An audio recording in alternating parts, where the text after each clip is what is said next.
disconnecting from your phone is huge.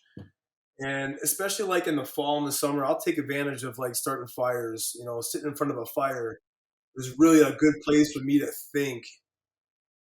And I'll go like down some rabbit holes too, just like thinking and stuff comes to fruition. So I try to cut out time for that. And to be honest, I like being alone. Like I, I'm comfortable being alone, like not, to where I'm isolated for 9 months, but like I can be alone for half a day, an hour, a couple hours, whatever it is. I like getting in my head because that's where I can start breaking stuff down and like fixing stuff. Guys like us have 1,000 things going on, right? And so sometimes I could see a problem where my daughter's 16 coming to me crying about, her friend. It's like, oh my gosh, again, you know what I mean? So how do you set aside that I have a solution for you right now, and or like I'm dealing with a $1 million contract that is about to fall through the cracks, right? And you're like, this thing isn't important. However, you're willing to come talk to me about it, so it is important. How do you kind of operate in this high level and come down to what matters to your daughter's heart? That's a good one, man. That's tough because I mean, being a business owner, it never ends, right? Yeah, You're spinning at nighttime. I think if it's that important and that comes down to reading them again, yeah, like if it's something that can't be put aside, then I'll deal with it right then and there. yeah, But if something that I know that can wait maybe a couple hours or a next day, maybe I'll drop a little wisdom on her just to let it like water in her head for a little bit before we actually let her think about it before we actually dive deep into it the next day yeah. or 4 hours later. Okay, I love this. So how do you ensure that because it's true, like I might not be able to handle, like if my kid texts me right now, right? I'm not able to pause this and go help them. I mean, depending on what it was, right? But Right. but how do you make sure that, because as soon as you and I get off this, we're gonna have 10 emails, a couple voicemails, whatever, that I go back and I remember, hey, this, like how are you keeping it at the forefront of your mind, what matters to your family? Sometimes I do have a lot of like windshield time driving from Mm, job to job. So that's okay. when like my head really starts processing everything from the day before, the week before. Something will just pop in my head. So it could be,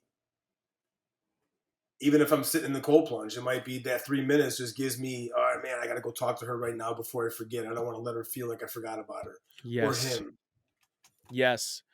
Okay, so this is a critical, right? You just real easy said windshield time. If you're a dad, I'm kind of saying this to people listening. If you're a dad and you don't have that, you just go from thing to thing. I can't tell. It is so critical that we carve out time to think. Like that is so important, and have some questions like, hey, what's important to my wife right now? What's important to Brooklyn, Violet, Brody? Like put your family's name, like what's important to them, and then stop and listen. Now, whatever you believe, like you got to listen to what's inside of you, listen to the universe, listen to God. Because if you pause, like if you really think that you're the leader of your home, like Matt's talking about, he's pausing in the car to not just listen to another podcast, listen to more music, be on the phone for work, but pausing to think. I think we miss, dude. Like, what do you think? What do you think about that? How important is thinking time for a dude who wants to be a leader in his home? Man, thinking time, and I know I'm not the best at it, but I think it's crucial. Whether Yeah. that's windshield time, going to the bathroom on the toilet, Yeah.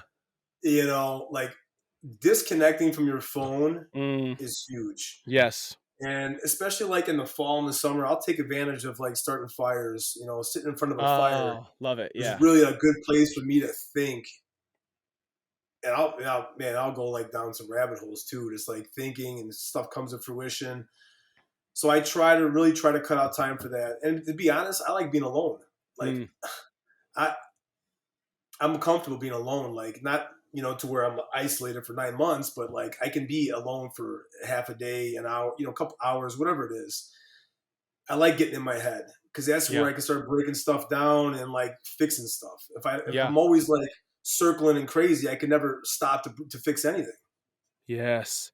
Yes. Oh my gosh. Okay, guys, I think like one of the biggest takeaways from this conversation is figure out how once a week you can have once a week or create a habit like where you can have thinking time. I was just thinking about it. I love to go sit outside, before the family goes or like when the family's going to bed and just flipping on like we have one of those outdoor, fire pits, and just sit there for a minute or go lay under the stars for 10 minutes or go on a walk before bed or something. But if you could create some space for like 15 to 30 minutes and without an expectation, just like go and see what happens, I think it could be life changing for dudes um, to Maybe a create deprivation that. tank too, man. That's always a good one. Okay, I haven't done that, but I've heard about it. What is that? So that's where you're floating in, like, let's say 10 inches of salt water Yeah. in a black cone or a black cylinder, pitch black, and you're just floating around in there. You lose track of all space and time because you're floating in water in a dark room, pitch black.